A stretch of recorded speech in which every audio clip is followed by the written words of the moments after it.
ராதிகா கிச்சன்ல இன்னைக்கு என்ன செய்ய போறோம்னு பார்க்கலாமா? இன்னைக்கு நம்ம பச்சை பயிர் அடை தான் செய்ய போறோம். அதுக்கு நம்ம பச்சை பயிரை நல்லா நைட்டு ஃபுல்லா ஊற வச்சுட்டு எடுத்துக்கணும். அதுக்கப்புறம் முட்டைக்கோஸ், அதுக்கப்புறம்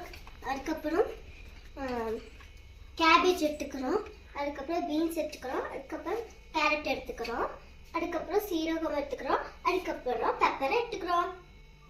உப்பு பார்த்தீங்கன்னா நெக்ஸ்ட் நம்ம பச்சை பயிரை மிக்சியில் போட்டு வச்சுக்கிட்டோம். அதுக்கப்புறம் ஜீரகம், கருமிளகம், பெப்பரு.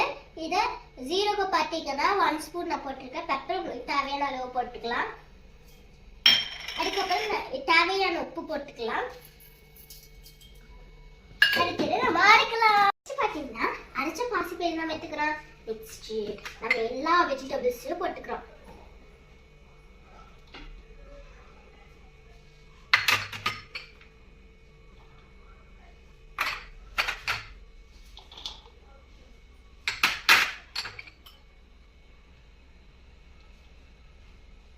அதுக்கடுத்து நம்ம கோதுமை மாவு போட்டுக்கலாம், நல்லா திக்கா பிடிக்கிறதுக்கு.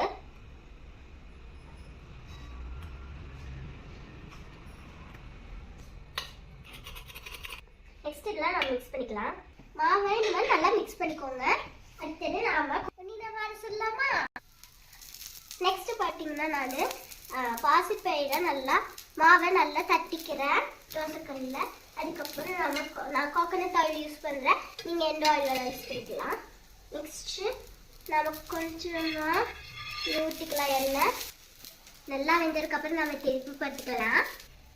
உப்பு வந்துடுச்சு, நான் திருப்பி போட்டுக்கிட்டேன். அடுத்தது பேக் சைடு வந்துட்டோம். உப்பு அது ரெடி ஆயிடுச்சு.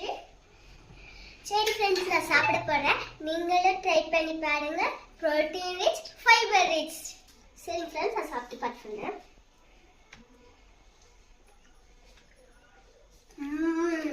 ரொம்ப ட்ரை பண்ணி பாருங்க மறக்காம.